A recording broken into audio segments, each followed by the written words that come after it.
selamat datang kembali di channel aku. Oke, untuk video malam ini aku akan membawakan kasus yang sedikit berbeda. Kalau biasanya aku menceritakan kalau tidak horor ya pembunuhan, maka di kasus kali ini aku akan menceritakan tentang sebuah penculikan yang sangat pokoknya ini kalian gak akan nyangka di mana korbannya sangat hebat berjuang untuk hidup dan dirinya. Buat kalian yang penasaran dengan kisahnya, langsung aja kita masuk ke ceritanya.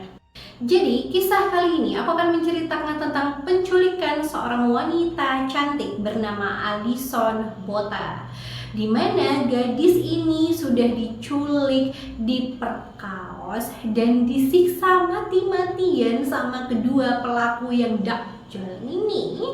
Tapi hebatnya dia mampu bertahan hidup dan menyelamatkan dirinya sendiri. Nih, kalian harus denger ya. Sebelum aku masuk ke kronologi kejadian dan perjuangan Alison Botha, aku akan menceritakan sedikit tentang latar belakang dari Alison Botha. Jadi Alison Botha ini merupakan wanita kelahiran 22 September 1967 di Port Elizabeth, Afrika Selatan, di mana Alison ini merupakan putri dari Brian dan Claire, serta dia memiliki seorang saudara laki-laki bernama Neil. Kehidupannya baik-baik saja, bahagia-bahagia saja Alison kecil ini, sampai pada usia dia ke 10 tahun, orang tuanya berpisah alias bercerai, dan Alison pun tinggal bersama sang ibu dan saudara laki-lakinya. Udah tuh fast forward bertahun-tahun berlalu, Alison masih menjadi gadis periang dan hidupnya juga bahagia baik-baik saja bersama ibu dan saudaranya. Bahkan dia bekerja sebagai kepala sekolah di Collegate High School for Girls dan menjadi seorang broker asuransi juga. Dia sangat bahagia, sangat tenang di hidupnya sampai kejadian mengerikan merampas segalanya dari dirinya. Nih, aku masuk nih ke kronologi kejadian di mana hari yang sangat sial serta kejadian yang sangat mengerikan menimpa Alison Botha. Jadi, kejadian tragis ataupun kejadian naas ini terjadi pada tanggal 18 November 1994, di mana pada saat itu sebenarnya Alison ini sedang happy, sedang hangout bersama teman-temannya. Dia pergi ke pantai di daerah itu, khusus ya pasti di daerah Port Elizabeth, Afrika Selatan lah ya. Mereka senang-senang nih sama temennya rame-rame sampai sore hari ya kan. Nah, udah puas mereka main di pantai hari itu, Alison dan teman-temannya memutuskan untuk menghabiskan waktu sampai malam hari di rumah Alison sambil makan es krim. Mereka ngobrol-ngobrol bareng, bercanda-bercanda bareng ya, having fun bareng-bareng lah, namanya juga teman cewek-cewek kan pasti heboh banget, seneng banget gitu loh. Sampai waktu berjalan terus, gak sadar nih saking asiknya ngobrol, ternyata waktu udah menunjukkan pukul 9 atau jam 10 malam. Akhirnya para gadis-gadis ini pun memutuskan untuk bubar dan pulang ke rumah masing-masing, kecuali satu teman dekat Alison yang akan diantar pulang langsung oleh Alison sendiri. Udah nih ya kan, nah udah kayak gitu pas jam 10 malam Alison siap-siap dong untuk nganterin temen dekatnya ini pulang. Nah itu kan udah malam ya sebenarnya, tapi alhamdulillahnya, syukurnya semuanya berjalan baik-baik saja. Alison dengan aman dan nyaman berhasil mengantarkan temannya pulang sampai dia kembali ke apartemennya lagi. Nah, aku tuh banyak baca sumber berita ya. Katanya Alison ini balik ke apartemennya itu masih sekitar jam 10-an itu tadi. Tapi ada juga sumber yang mengatakan bahwa Alison ini pulang sampai apartemennya pukul 12 malam. Jadi antara jam 10-an atau jam 12 malam dia udah sampai lagi ke apartemen habis ngantar teman dekatnya tadi pulang ya. Nah, pas sampai apartemennya dia cari-cari dong. Dia mulai nih mau parkir mobilnya di tempat biasa dia parkir mobil, ya kan? Karena kan dia tinggal di situ kan. Pasti kan dia udah punya tempat stay dia parkir. Ternyata tempat langganan dia parkir itu udah penuh. Jadi Alison terpaksa harus muter-muter blok parkiran di apartemen itu untuk mencari space yang kosong dan akhirnya bisa parkir di tempat itu. Nah, pas udah menemukan space yang kosong untuk parkir, Allison pun memarkirkan mobilnya kan. Nah, ketika dia sudah selesai nih, udah pas parkirin mobilnya, Allison keluar dari pintu pengemudi, terus dia ngebuka pintu penumpang untuk mengambil barang-barang bawaannya ataupun belanjaannya, sama ngambil tas yang dia bawa tadi. Tapi belum sempat Allison membalikkan badannya, di belakangnya sudah berdiri seorang pria yang mengakui namanya sebagai Clinton, di mana Clinton ini memegang senjata tajam, yaitu sebuah pisau, dan mengacungkannya ke Elizabeth serta mengancamnya agar Elizabeth menuruti semua permintaan dan perkataannya. Karena ingin selamat tadi, Elizabeth pun dengan sangat tenang mengikuti instruksi dari Clinton ini. Clinton meminta Elizabeth duduk di kursi penumpang depan, dan Clinton pun duduk di kursi pengemudi dan mulai membawa mobil itu pergi. Nah, ketika mobil itu sudah mulai berjalan keluar dari apartemen, Clinton mulai mengatakan hal untuk menenangkan Allison supaya tidak terlalu takut. Clinton mengatakan kepada Allison, "Sudah, kamu tenang saja. Aku tidak akan menyentuhmu, aku tidak akan menyakitimu, apalagi membunuhmu. Aku tidak ada urusan denganmu. Aku hanya ingin meminjam mobilmu saja dan hanya akan memakainya untuk sementara waktu. Jadi santai saja," kata Clinton kayak gitu kan.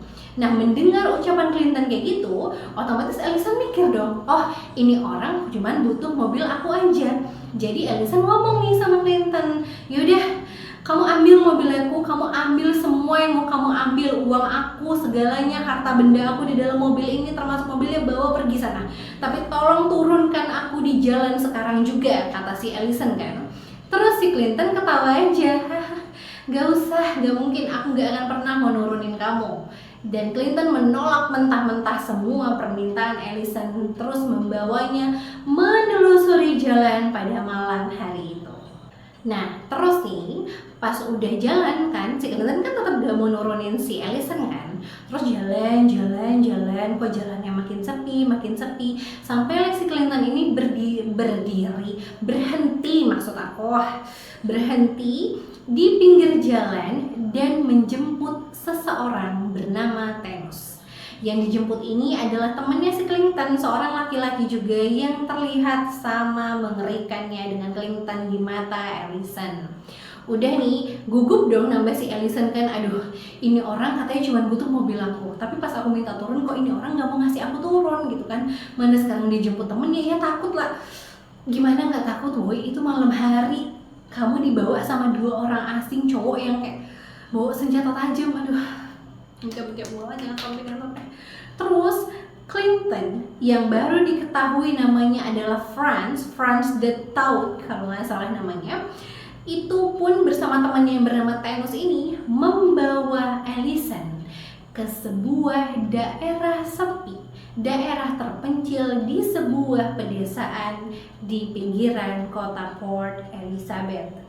Di sana mereka melakukan tindakan asusila dan tindakan yang sangat mengerikan yang tidak akan pernah berani dibayangkan oleh siapapun termasuk Allison Bota. Jadi ketika udah sampai di daerah yang sepinya minta ampun ini, gelap gulita, tidak ada manusia siapapun selain mereka bertiga ya kan, Clinton dan Thanos ya namanya, itu memerintahkan Allison untuk turun dari mobil. Ketika Allison menuruti perintahnya karena takut disakiti oleh kedua makhluk ini ya kan. Bentar, aku mau menceritakan aja kayak astagfirullahaladzim. Ketika si Allison udah turun dari mobil, Clinton dan Thanos langsung melancarkan aksinya dengan memperkosa Allison secara bergantian berulang-ulang bergantian kayak Terus ketika mereka sudah puas memenuhi hasrat dan nafsu bejatnya ini, mereka pun mencekik Allison sampai Allison pingsan. Dan ini adalah part yang harus kalian dengar, betapa kejamnya dua manusia gila ini. Gimana ketika mereka benar-benar yakin bahwa Allison sudah pingsan alias tidak sadarkan diri, Clinton dan Thanos pun mulai mengeluarkan senjata tajamnya dan melayangkan tusukan secara bertubi-tubi ke seluruh tubuh Allison, terutama bagian perutnya, di mana Clinton dan temannya Dr. ini menusuk Allison sebanyak 35 kali secara brutal dan tanpa henti. Iya, perempuan yang sudah pingsan ini ditusuk 35 kali, ya Allah. Astagfirullahaladzim. Terus dengan keadaan yang sudah sangat-sangat mengerikan ini, sampai itu isi perutnya si Allison itu udah mulai keluar, udah mulai buyar gitu tuh. Aduh, si Clinton sama temennya udah pede dong bahwa ini orang, ini cewek, ini perempuan gak akan selamat. Orang tubuhnya aja udah hancur lebur begini kan, kasarnya kayak gitu kan. Nah, Thanos sama Clinton ini mulai nih beranjak mau pergi dari tempat itu, meninggalkan tubuh Allison yang sudah tidak berdaya pada saat itu. Udah itu mah udah ya kan. Nah, tapi ini nih aku sayang banget nih, harusnya si Clinton si Allison ini pura-pura mati aja ya kan sih, maksudnya pura-pura mati aja udah selesai, biar mereka kabur dulu baru bergerak gitu loh. Nah, karena ketika Thanos dan Clinton ini mau pergi, mereka menyadari bahwa kaki Allison, khususnya lututnya, masih bergerak-gerak. Dan karena mereka berdua, laki-laki berdua ini sadar bahwa mangsanya ini ternyata masih hidup loh, ini cewek ya, kuat juga gitu kan. Clinton dan Thanos pun mulai lagi melakukan aksi yang lebih gila lagi. Mereka mengambil kembali senjata tajamnya dan menyayat leher Allison sebanyak 17 kali. 17 kali disayat, seret gitu tanpa henti. Dan kalian tahu apa? Lehernya ya, kepalanya si Allison itu hampir mau copot dari lehernya, tahu, kayak hampir udah mau terpisah, udah mau putus itu leher ya.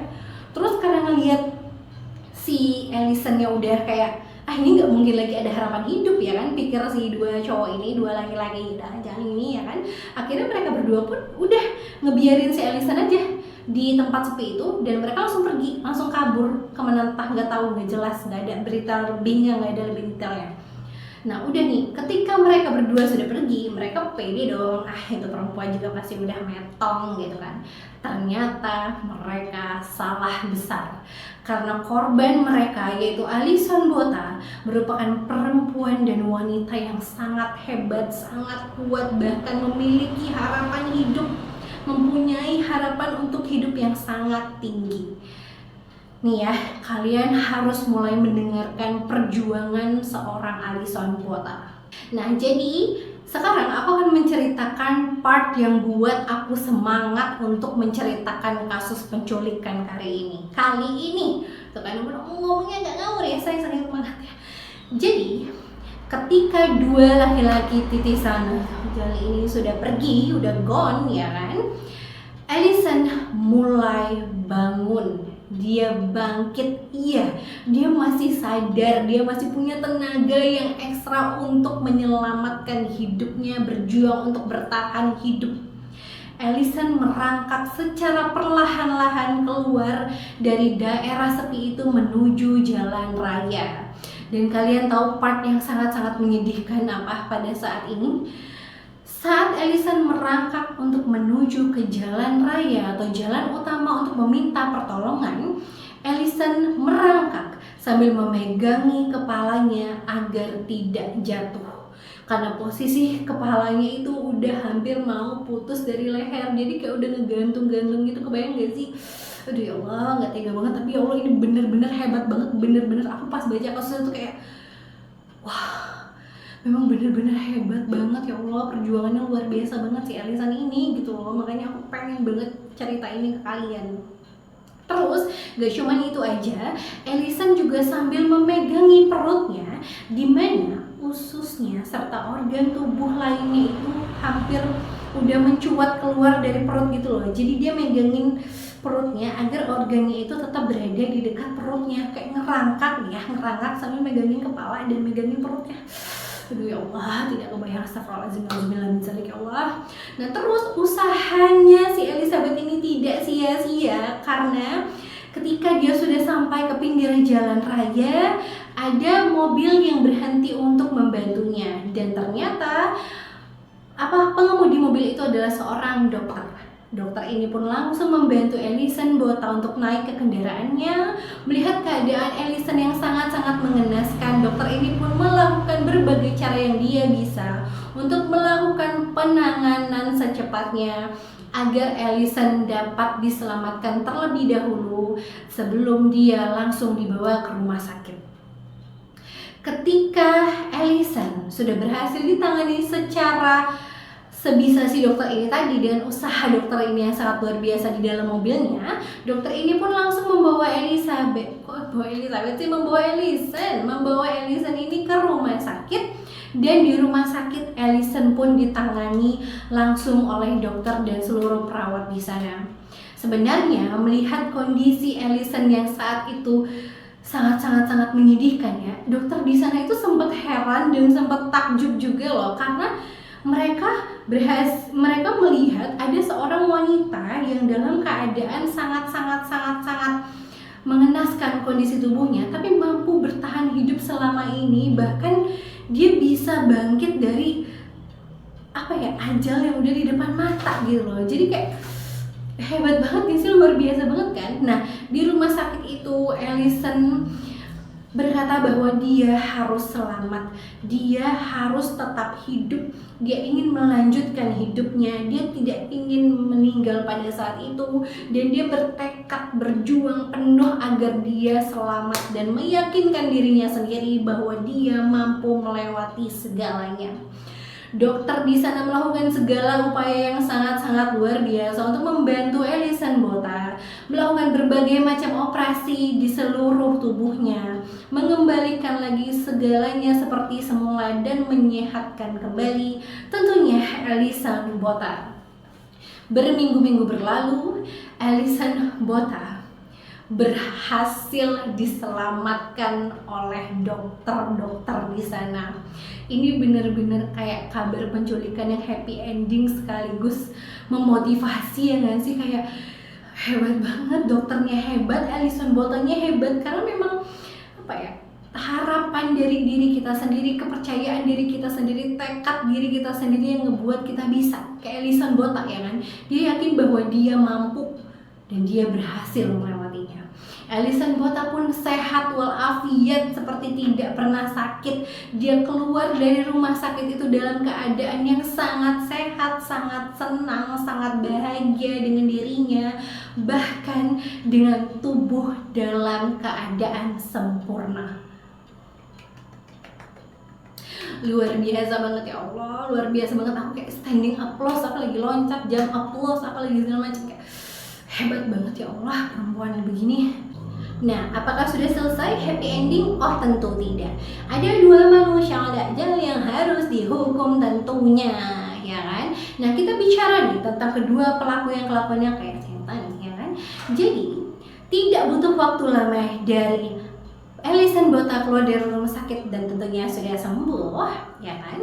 Dua pelaku ini yaitu Thanos Krieger dan Franz the Toad atau Klein atau apapun lah namanya ya, ini dua orang ini berhasil ditangkap oleh polisi dan langsung dijatuhi hukuman sesuai tuduhan, yaitu mereka melakukan 8 kejahatan sekaligus seperti penculikan, penyiksaan, pemerkosaan, termasuk rencana pembunuhan dan lain-lainnya. Dan pada Agustus 1995, kedua manusia tidak berotak ini dihukum penjara seumur hidup.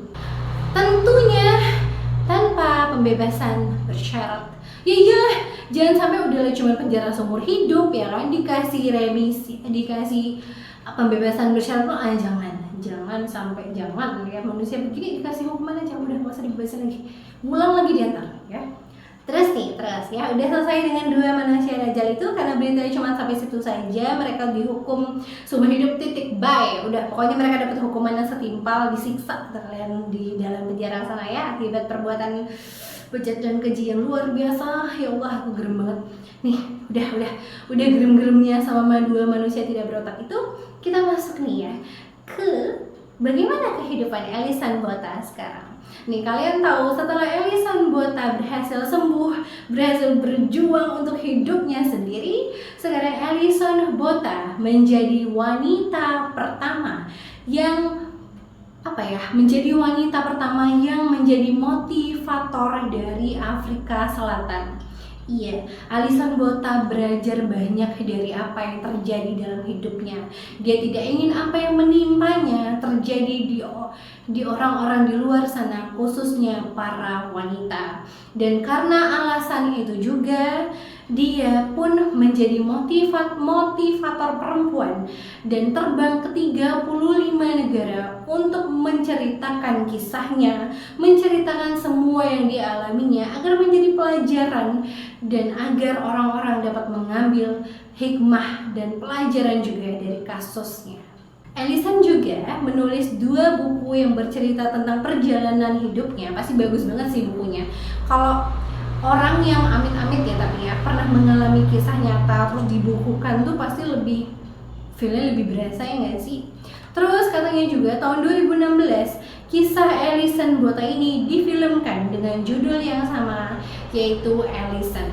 Kalau kalian mau nonton filmnya, ditonton filmnya biar kalian tahu nih apa yang aku ceritakan ini ngefeel banget nih sama kalian ya kan. Terus apa kalian tahu Elisan Bota pun sampai sekarang tetap terkenal loh, tetap menjadi motivator wanita yang menginspirasi banyak orang, terutama kaum wanita, untuk menjadi lebih kuat, untuk menjadi lebih tangguh, untuk memiliki tekad yang sama kuatnya, perjuangan yang sama kuatnya seperti Elisan Bota.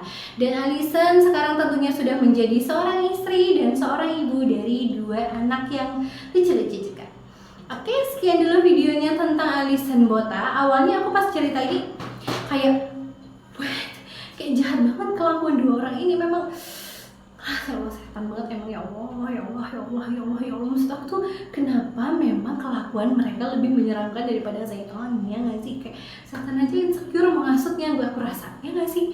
Tapi aku salut banget sama perjuangan Elisan Bota. Pokoknya standing applause yang luar biasa untuk Elisan Bota, dan semoga ada banyak pelajaran yang bisa kita ambil dari kasus ini. Kita harus menjadi wanita yang strong, kita harus menjadi wanita yang punya tekad kuat untuk hidup kita sendiri dan berjuang untuk hidup kita sendiri, ya kan? Cayo. Oke, segitu dulu videonya. Terima kasih udah nonton sampai habis. Bagaimana menurut kalian tentang kisah Elisan Bota ini? Komen di bawah ya. Bye bye. Assalamualaikum.